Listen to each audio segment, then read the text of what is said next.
Hey everybody, I wanted to speak to you today about changing our perspective.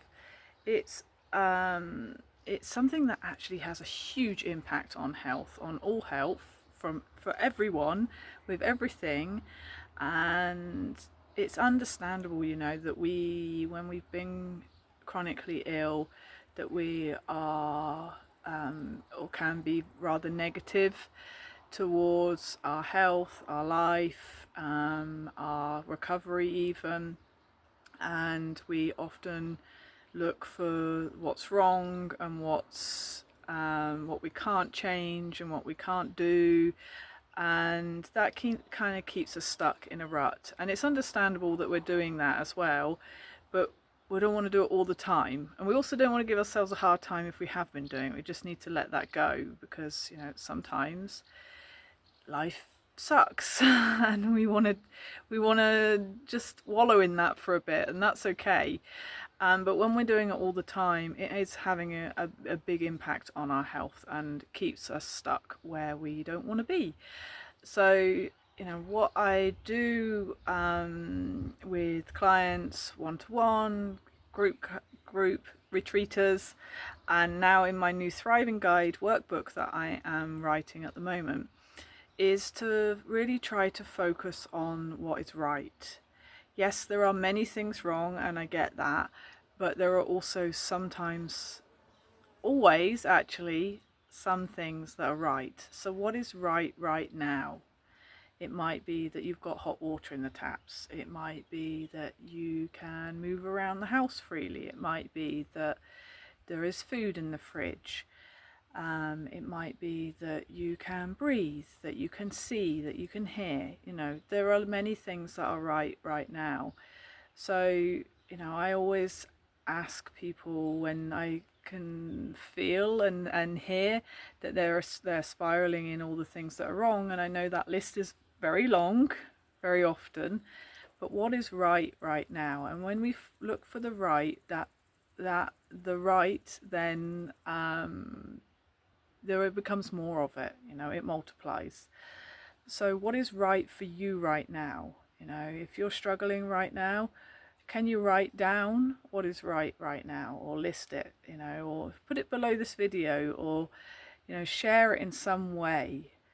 And then also things like, when we haven't got much energy, many resources and stuff, and we tend to get into this frame of mind where we're kind of, oh, I have to do that, I have to do the dishes, or I have to do the shopping, or I have to do the bills.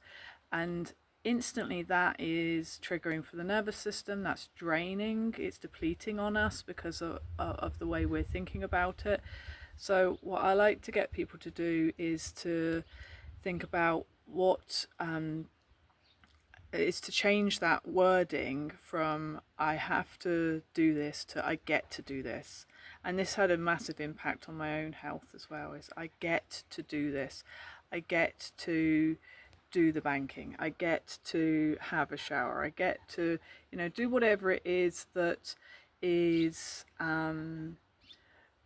that feels like a chore, like you're wasting energy on it, and change that so that it's, I get to do this. It's lighter, it's brighter, it's not draining, it's not triggering. I get to do this. And there are loads of things like this. So when we're going through a challenging time, it's like, what's the lesson in this? What's the gift? What's the learning? Because we always learn from challenging times, which we often don't when things are easy. We make changes, we're forced to make changes, in fact. So, what is the gift in this? There may be like a list of 10 things that feel completely not a gift, but maybe there is a lesson or a learning or a gift in the challenge right now.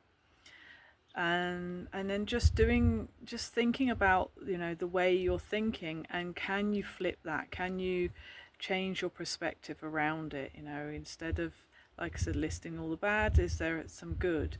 Instead of focusing on what you can't do, we often, when we're not well, we feel like we can't get well because we can't eat the ferments, or we can't change our diet, or we can't sleep better. But what can you do? What is in your reach? You know, if somebody says, oh, to get well you have to do this, this and this, and you're like, oh well, I can't do any of those, so I'll never be well. But what can you do? Maybe you can do something similar, maybe you can do a little bit of it, maybe you can do 10 seconds instead of 10 minutes or 10 hours or whatever it is. You know, maybe you can change a little bit of your diet if you can't change it all. You know, what can you do that you can focus on, instead of here's the list of things I can't do and here's the list of things that's going to keep me from healing, basically. So it's good to write these things down. It's good to have them post-it notes or reminders, put them in your journal, put them in your calendar, you know, whatever it is, so that you can, you know, there's a reminder somewhere for how to flip how you're thinking. And as I said at the beginning, I understand that that's not always possible and life can be shockingly bad sometimes, but where possible, when you can, is to move from this way of thinking that keeps us stuck and keeps us triggered and keeps our nervous system from feeling safe, and moving into a different frame of mind with these things. And yeah, maybe you get friends and family to remind you of them, although if you're in a bad place, maybe you might want to punch them in the face when they say something like that, so maybe not. But you know, find a way that works for you to remind yourself that there are things you can do, there are things that are good, and there are things that are working, even in the midst of all the crappiness as well. So that's from me today, and I will speak to you all very soon. Ciao for now.